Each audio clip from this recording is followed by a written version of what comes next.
Oh, there's never going to be a revolution in the United States. There's never going to be a civil war. That's a fantasy that a lot of people have. It's never going to happen. How do I know? Just turn on the radio.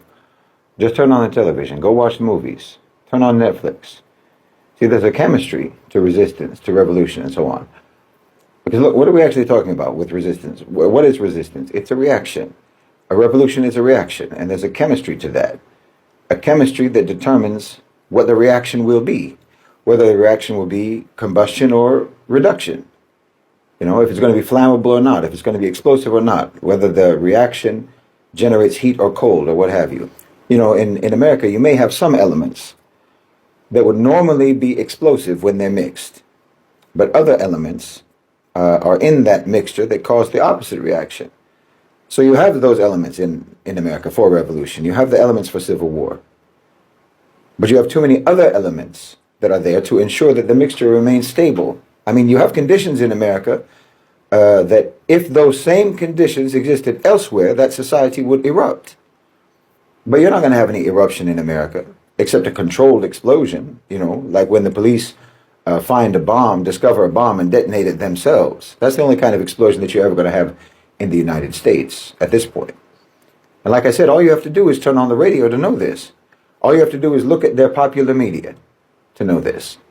Because a people capable of revolution has to be a people capable first of imagination. They have to be creative people. In order to have a revolution, you have to have independent thought. You have to have independent thinkers. People who can't think for themselves are never going to revolt. You can't have mental homogeneity across the society where that homogeneity is overseen and imposed by the power structure and ever expect for that society to rise up against the power structure. And nothing illustrates the absence of imagination, the absence of creativity, the absence of independent thought than your popular media. A society without real art is a society incapable of revolution. And your art is vapid, and it enforces vapidness. That's the relationship between art and society. It reflects and it affects. It expresses how you feel and it tells you how to feel. And you have become, in America, a people with no artistic language, no vocabulary. You're deprived of even what art is supposed to be for you. More and more of your words are being removed from your artistic lexicon with every passing day. Every day, your music gets more formulaic. Your films get more repetitive. Your literature gets more simplistic, to the point that an AI computer program can produce your songs, produce your scripts and your books. Your creative lexicon is shrinking until you're like a toddler who has no words to identify or to articulate or to understand or to express what he's feeling, what he wants, what he's afraid of, what he's happy about, what he's sad about, so on and so on. You're deprived of the language of human complexity. Because look, take music. Now, as Muslims, we have our own views about music. But the fact is, it's a major factor in the culture of the West. Well, 2 or 3 people write the majority of the top 40 songs in America. The same chord progressions, the same auto-tuned vocals, the same repetitive hooks get recycled over and over and over again. Pop music today is not meant to express anything authentic, anything real. It's meant to be an earworm, designed to be addictive, to be used in TikTok videos, to go viral. It's a product, not an art form. It's assembly line manufacturing for maximum profitization, churning out the same formulas musically that sold well in the past, manipulating predictable and shallow emotional responses through a calculated process. That's not art, that's business. And it's draining your society, it's disconnecting your society, it's dehumanizing your society, and it's programming your society. They're emptying the pockets of your imagination, the pockets of your creativity, of your authenticity, and they're leaving you with nothing but a few counterfeit coins, which you can use, you know, to buy slogans out of the company vending machine. And you'll have to suffice with that as your only form of expression, like buying a bag of empty calories, chips or something during your lunch break, and that's supposed to be your nutrition. Listening to this sort of ear candy is just like subsisting on a bag of chips from the snack machine. Your soul is malnourished. Your mind is malnourished. And look at your films. Every film today is a pastiche, a remake, a reboot, a reimagining of something that was made already decades ago in the past. No originality, no ideas, no exploration of the human condition. Movie studios are an assembly line, manufacturing spectacle without substance. And even the elements of the spectacle have been made before. They shouldn't even call them production studios. They should be called reproduction studios. And again, this reflects and it affects the society. Art is being weaponized, is being instrumentalized, utilized to hypnotize, sterilize, and neutralize the population. They're controlling your emotions. They're controlling your thoughts, your understanding, your perception, how you interact with the world. They don't want a single thought to be in your head that they didn't put there. You understand? They want your brain to be numb. They want your brain to be barren, frigid, incapable of producing anything itself. Entertainers in the West aren't providers of moments of happiness and relief for the masses. They are the equivalent of anesthetists for Joseph Mengele. They want to put you in an induced coma. You are just as incapable of revolution in America as a man who's in a coma is incapable of riding a motorcycle. There's never been a totalitarian society in history that had more control over their population than the system of America, the system in America, has over its people. And there's never been a people less capable of resisting or revolting against totalitarian control and oppression than the American people of today. They have disarmed you. I'm not talking about your guns. You've got your guns. But if they were scared of your guns at all, they wouldn't let you have them. So stop talking about your useless guns. Giving you guns is like giving a baby a hammer and nails and expecting him to build a house with it. You won't do anything with those weapons except point them at whoever they program you to point them at. And if they thought for a second that you might actually point those guns in the right direction, well, they'd take them from you so fast it'd make your head spin. No, you've been disarmed mentally. You've been disarmed intellectually. You've been disarmed psychologically, emotionally, and culturally. See, you have a top-down culture in America, you understand? Not an organic from the ground up culture. Your culture is controlled from the top down. Think about that. Stop and reflect on that. Everything that represents cultural expression is a business. It's branded. It's a commodity. It's created, it's crafted, it's molded, it's marketed, and sold by corporations. Your feudal lords, your aristocracy, your oligarchs, the shareholding class dictates to you what your culture is. The rich write your songs. The rich tell you stories in films and television. The rich publish your books. The rich design your fashions. The rich decide what the news will be, what will be reported and what won't be reported. The rich decide what your opinions will be. They even decide what dissent will be. You understand? Yes, even dissent is prepackaged for you. There's an official and accepted pro-position and an official and accepted anti-position. Every aspect of your culture is micromanaged by billionaires. And understand, this top-down cultural dictation is itself a natural development. That is organic in its own way, because Western culture has always been feudalism. But the extent of control is what has evolved. That's what's changed. The fundamental culture was always there. It was always the same. What has grown and developed is the amount of control, the intensity and the comprehensiveness of the domination and of the pacification of the population. One of the greatest tricks of modern power is that it manufactured its own opposition.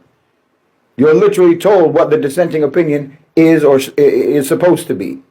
You're given two sides to choose from, but both sides ultimately serve the same system. That's why elections change nothing, why political debates are just theater, why every controversy is just another episode in an endless scripted spectacle. People believe that they're engaging in resistance, when in reality, they're simply playing their assigned roles in a pre-approved narrative. The system does not suppress opposition, it creates opposition and controls opposition and ensures that that opposition will remain harmless.